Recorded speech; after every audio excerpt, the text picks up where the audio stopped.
My name is Shailesh Pawar, and in today's session, we are going to talk about concept of object class in Java. So I'm going to start sharing my screen now.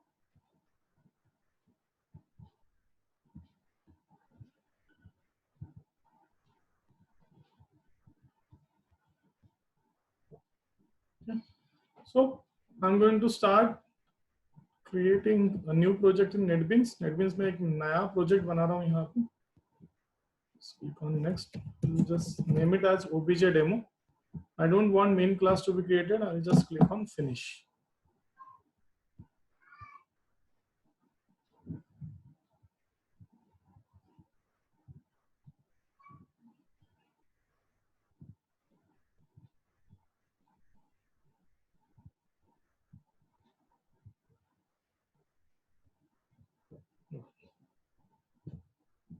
So now let's come to this part. Suppose I'm going to come up with a class here. Say I'm going to name this class as student.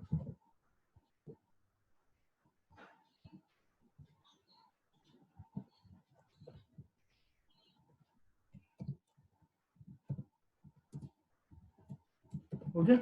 Now inside the student class, I am going to come up with two data members. हम लोग दो data members लेके आएंगे यहाँ पे.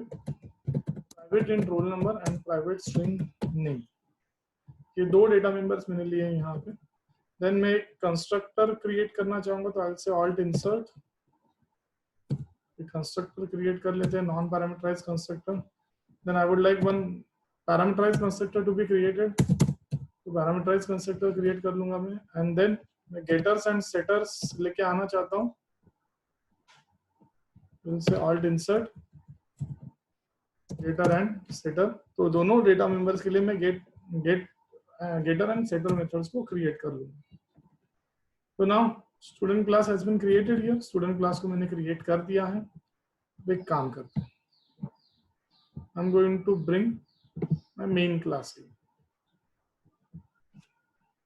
So let's name it as mymain.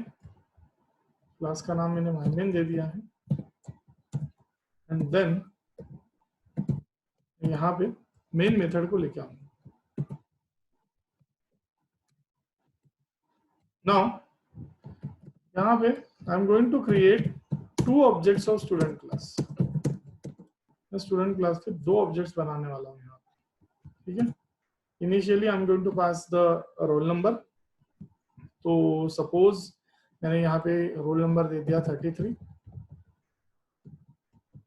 Name मैंने लिख दिया शैलेश. ठीक है. I'm going to create one more student class object here.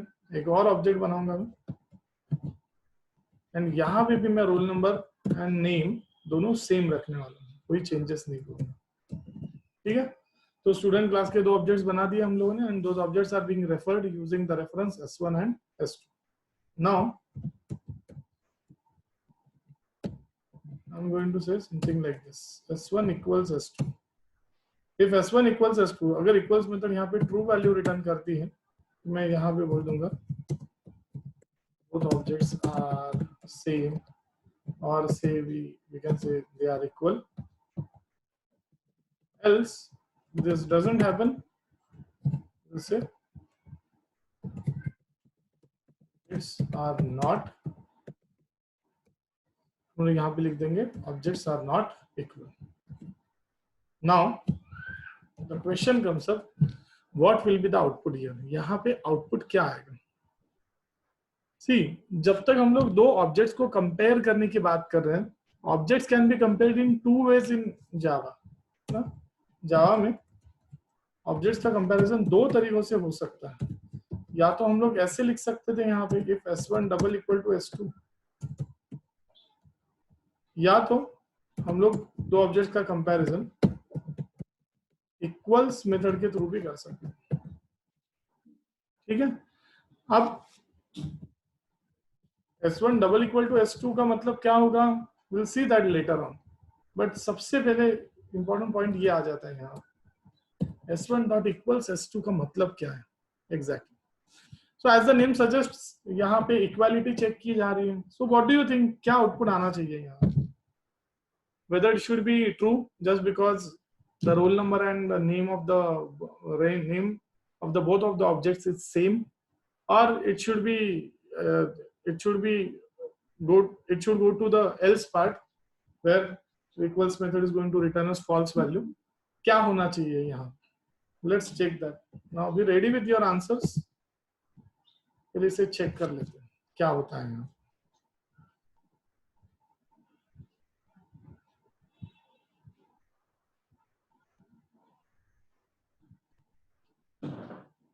As you can see there, यहाँ पे clearly output लिख के आ रहा है that objects are not equal.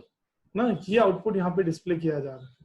So now let's understand why this particular output has been displayed on our screen. क्यों ये particular output अपनी screen पे display हुआ? But उसे understand करने से पहले have a look at this particular code here that we have written.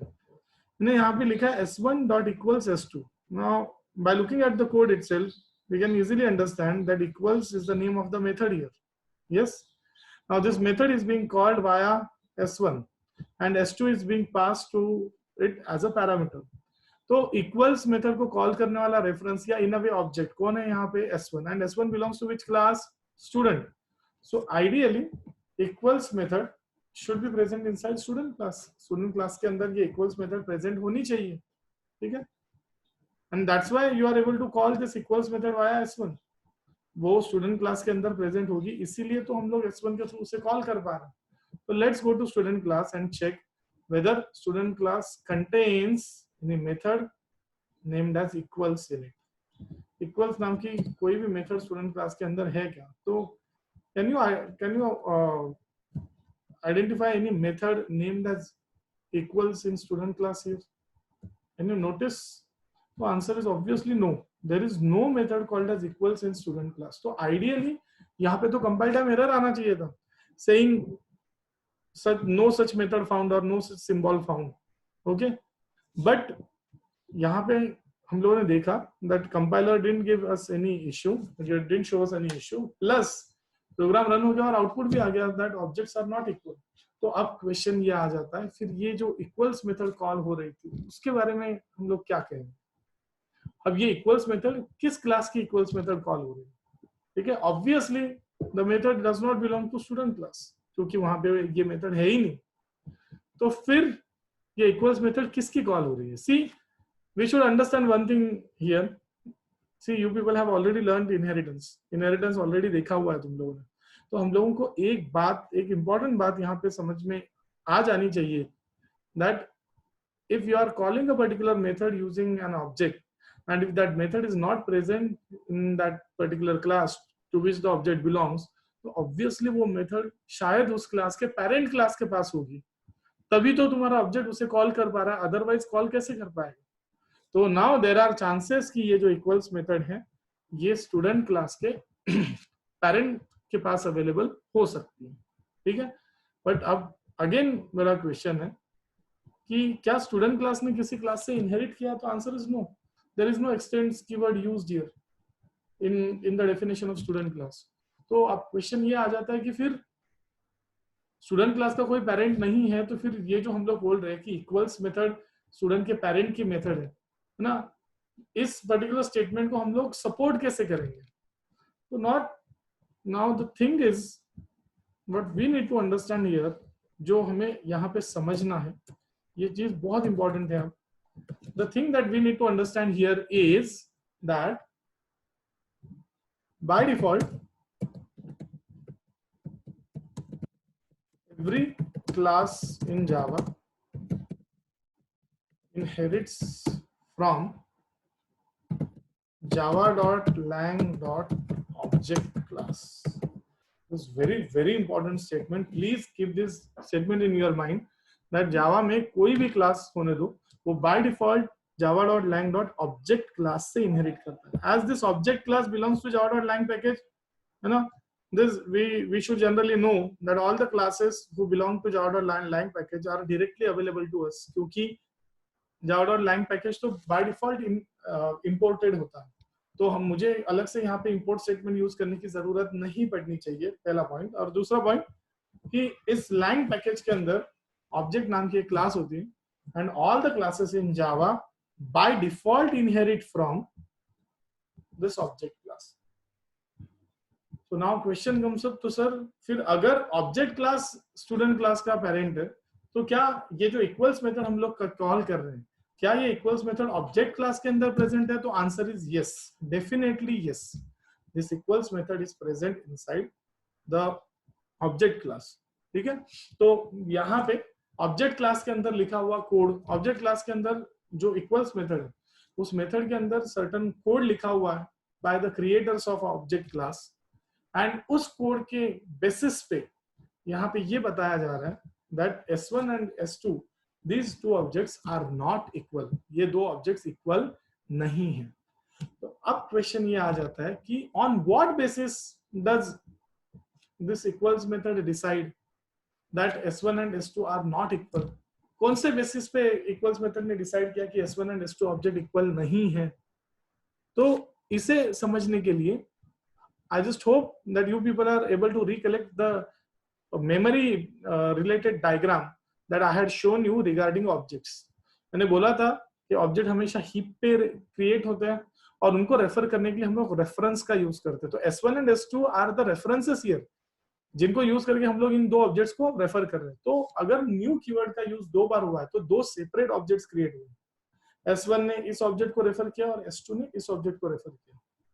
So what equals method checks internally? Equals method exactly internally क्या चेक करती है? Equals method internally ये चेक करेगी कि S1 and S2 are they referring to the same object or they are referring to different objects? If both the references are referring to the same object, equals method will return us the value true, and if the references are referring to different objects, equals method is going to return us the value false. तो in this case S1 इस object को refer कर रहा है, S2 इस object को refer कर रहा है. तो क्या S1 and S2 same object को रेफर कर रहे हैं? तो answer is no, they are referring to different objects. And if that is going to happen, obviously equals method is going to return us false value. एंड इसीलिए वहां पे objects are not equal ऐसे लिख के आए. Now important point, but do you think that equals method has executed as per our expectation? क्या तुम्हें लगता है कि ये जो इक्वल्स मेथड है वो हमारे एक्सपेक्टेशन के हिसाब से उसने कोड एग्जीक्यूट किया? तो answer is obviously no. See many of you must have felt कि यहाँ पे इक्वल्स ने ट्रू बोलना चाहिए था, क्योंकि दोनों ऑब्जेक्ट्स का रोल नंबर एंड नेम, दोनों प्रॉपर्टीज क्या है बोलो? Same. Okay, but equals method तो प्रॉपर्टीज की वैल्यूज देख ही नहीं रही, डेटा मेंबर्स की वैल्यूज देख ही नहीं रही. इक्वल्स मेथड तो ये देख रही है कि इन दोनों रेफरेंसेस ने सेम ऑब्जेक्ट को रेफर किया है कि नहीं, और वो दोनों रेफरेंसेस सेम ऑब्जेक्ट को रेफर नहीं कर रहे थे, इसीलिए इक्वल्स मेथड ने यहाँ पे फॉल्स वैल्यू रिटर्न की. In short what I want to say here is, don't you think ये जो डिफॉल्ट बिहेवियर है इक्वल्स मेथड का, ये अपने क्लास को सूट नहीं कर रहा? If the class has been created by me, इस स्टूडेंट क्लास को अगर मैंने क्रिएट करके रखा है, तो being a programmer I should be able to decide on what basis the equality of the objects should be checked.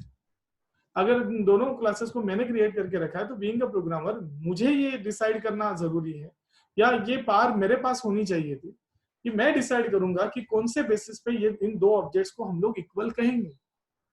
ठीक है, so as we all know in a class two students can have, two और multiple students can have the same name, but क्या उनका roll number same हो सकता है? तो answer is no.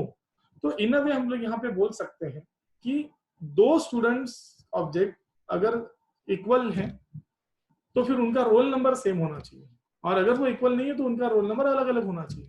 तो ये basis being a developer of the class, being a creator of the class, मैं डिसाइड कर रहा हूँ, मैं चाहता हूँ कि यहाँ पे दो स्टूडेंट ऑब्जेक्ट्स को रोल नंबर के वैल्यू के ऊपर कंपेयर किया जाए, है ना, उनकी इक्वालिटी कंपेयर की जाए, ना कि उनके रेफरेंसेस सेम ऑब्जेक्ट को रेफर कर रहे हैं कि नहीं इस बेसिस पे. So one important thing that we have understood from inheritance is, अगर पेरेंट ने हम लोगों को कोई बिहेवियर दिया है और अगर हम लोग उस बिहेवियर की जगह पे अपना खुद का बिहेवियर लेके आना चाहते हैं, तो उसके लिए the concept that we use is method overriding. Obviously इसका मतलब ये है कि अगर स्टूडेंट क्लास ने ऑब्जेक्ट क्लास को इनहेरिट किया है और अगर हम लोग ऑब्जेक्ट क्लास की इक्वल्स मेथड के कोड से खुश नहीं है, अगर हम लोग अपना खुद का कस्टमाइज्ड रिप्रेजेंटेशन देना चाहते हैं इक्वल्स मेथड का, तो हम लोगों ने क्या करना चाहिए, हम लोगों ने इक्वल्स मेथड को ओवरराइड करना चाहिए definitely. That's what we are going to do here. So will go to student.java, we'll go to student class.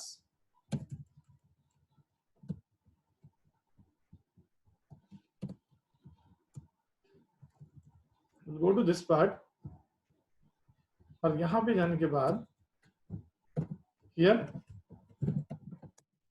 I'm going to come up with @override annotation, and then I am going to override equals method here. Now the important part about equals method is the return type of the method is going to be boolean, name of the method is going to be equals, and for this equals method reference of object class is passed. इस equals method को object class का reference pass किया जाता है, and we all know that whenever we perform method overriding, the number of parameters, type of parameters, and order of parameters of the parent class method are not to be changed inside the child class method. तो object class के अंदर equals method का declaration कुछ ऐसा है, definition कुछ ऐसी है, तो मैं भी यहाँ पे उसी कंसेप्ट को फॉलो करूंगा.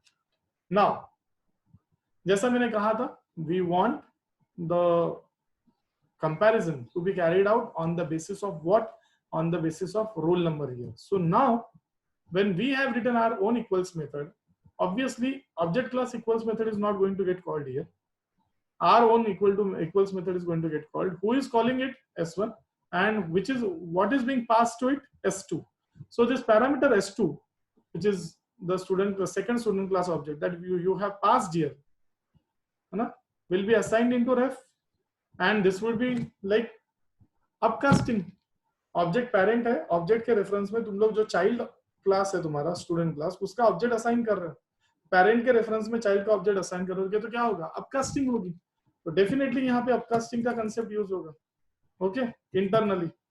सो नाउ अब मुझे ये चेक करना है कि जिस ऑब्जेक्ट ने इस इक्वल्स मेथड को कॉल किया उसको हम लोग कैसे रिप्रेजेंट करेंगे, by using the keyword this. Definitely तो जिस ऑब्जेक्ट ने इस इक्वल्स मेथड को कॉल किया, मतलब S1 ने, उसका रोल नंबर, एंड ये जो स्टूडेंट क्लास का ऑब्जेक्ट यहाँ पे पास हुआ है मतलब रेफ, उसका रोल नंबर, क्या दोनों के रोल नंबर सेम है, यही हम लोगों को यहाँ पे चेक करना है. अगर सेम होंगे तो will return what, true, else will return false. That's what we are going to do here. But have a look at the compile time error which is being displayed here. यहाँ पे एक compile time error देख सकते हैं हम लोग. क्या लिखा है वहां पे, cannot find symbol variable roll number, है ना, और से cannot find symbol is variable roll number, and look at the location, variable ref of type object. See, अब ये बहुत इंपॉर्टेंट पॉइंट है यहाँ पे. रोल नंबर स्टूडेंट क्लास का डेटा मेंबर है, रोल नंबर ऑब्जेक्ट क्लास का डेटा मेंबर नहीं है, इसीलिए रेफ के थ्रू, पेरेंट क्लास के रेफरेंस के थ्रू हम लोग उस रोल नंबर को एक्सेस नहीं कर पा रहे. तो इसलिए मुझे क्या करना पड़ेगा, इसलिए मुझे इस रेफ को वापस स्टूडेंट के रेफरेंस में लेके आना पड़ेगा. मतलब इन शॉर्ट जो अपकास्टिंग हुई है, चाइल्ड का ऑब्जेक्ट जो स्टूडेंट जो ऑब्जेक्ट क्लास के रेफरेंस में चला गया, स्टूडेंट का ऑब्जेक्ट जो ऑब्जेक्ट क्लास के रेफरेंस में चला गया, अब मुझे बराबर उल्टा काम करना है, ऑब्जेक्ट क्लास के रेफरेंस को स्टूडेंट क्लास के लेवल पे लेके आना. And this particular concept is known as डाउनकास्टिंग.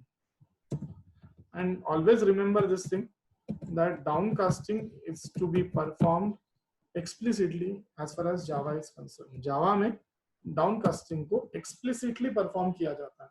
मैं फिर से बताता हूँ, यहाँ पे जब हम लोग इक्वल्स मेथड को कॉल करेंगे, हम लोग S2 का ऑब्जेक्ट पास कर रहे हैं, सॉरी स्टूडेंट क्लास का ऑब्जेक्ट पास कर रहे हैं S2. वो ऑब्जेक्ट गया किसमें, ऑब्जेक्ट क्लास के रेफरेंस में, पेरेंट के रेफरेंस में चाइल्ड का ऑब्जेक्ट गया, दैट इज अपकास्टिंग फर्स्ट. बट अब इस रेफरेंस को मुझे वापस स्टूडेंट क्लास के रेफरेंस में लेके आना है, ओके. और इसके लिए मुझे यहाँ पे क्या करनी पड़ेगी, डाउनकास्टिंग. मतलब पेरेंट ऊपर है, पेरेंट के रेफरेंस को हम लोग चाइल्ड में लेके जा रहे हैं, that is downcasting for you. And now you can easily check this. If this dot roll number, this means what? Object S1 जिसने equals method को call किया, तो S1 का रोल नंबर, एंड ये S means what? ये ref, और ये ref मतलब कौन है? S2, और S2 का रोल नंबर. अगर दोनों का रोल नंबर सेम होगा तो return true, otherwise return false. Now let's go and run this code. As you can see there, both objects are equal, is being displayed on screen. ना दोनों objects यहाँ पे equal हैं, ये screen पे display किया जा रहा है. So this point here is very very important. ये बहुत इंपॉर्टेंट पॉइंट है यहाँ पे, that we should know the existence of equals method and the benefit of overriding it in our class, है ना. तो equals method को override करना obviously beneficial होगा. मैं चाहूँ तो इस कोड को और शॉर्ट बना सकता हूँ. I can simply say this dot roll number is equal to s dot roll number. We can return this part also. अपने को पता है कंपैरिजन ऑपरेटर है, ट्रू या फॉल्स वैल्यू रिटर्न करेगा. तो instead of making use of if condition, you can always do this. हम लोग हमेशा ये चीज कर सकते. Yes, so I just hope that you people have understood this thing properly. तुम लोगों को ये चीज प्रॉपर्ली समझ में आ गई है कि इक्वल्स मेथड का कंसेप्ट जावा में कैसे यूज होता है. But now there is one more thing using which you can improve the code of equals method here. अब देखो मैं क्या लिख रहा हूं यहाँ पे. If ref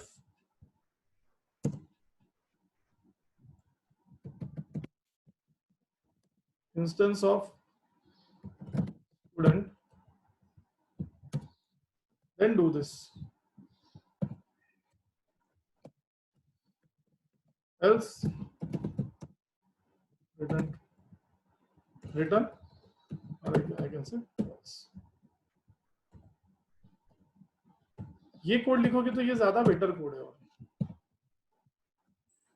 और क्वेश्चन कम्स अप, सर ये कोड ज्यादा बेटर क्यों है?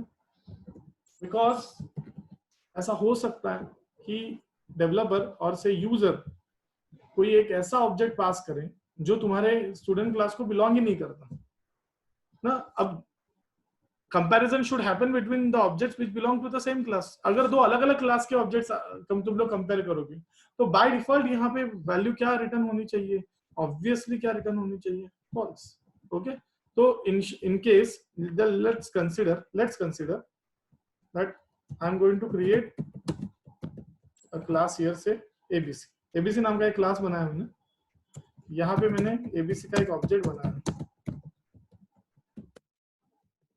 ठीक है. And then instead of comparing S1 with S2, I am going to compare S1 with OBJ. Ideally this should never happen. Why सो?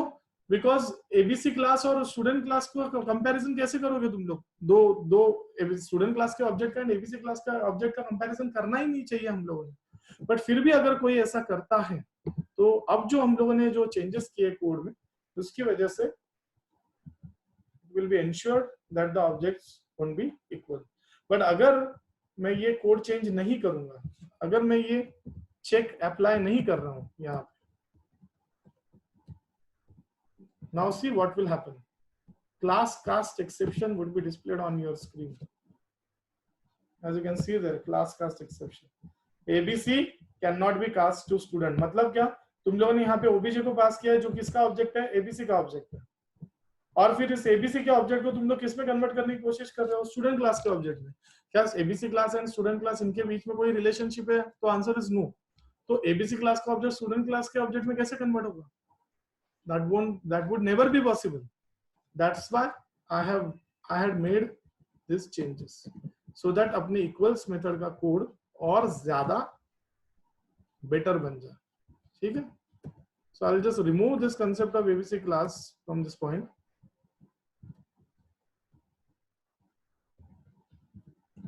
इसको हटा देते हैं and we'll keep the code as it is, as it was previously present.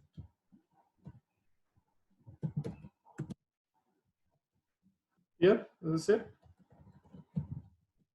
objects are equal because now I have decided the basis for their equality on the basis of their roll number.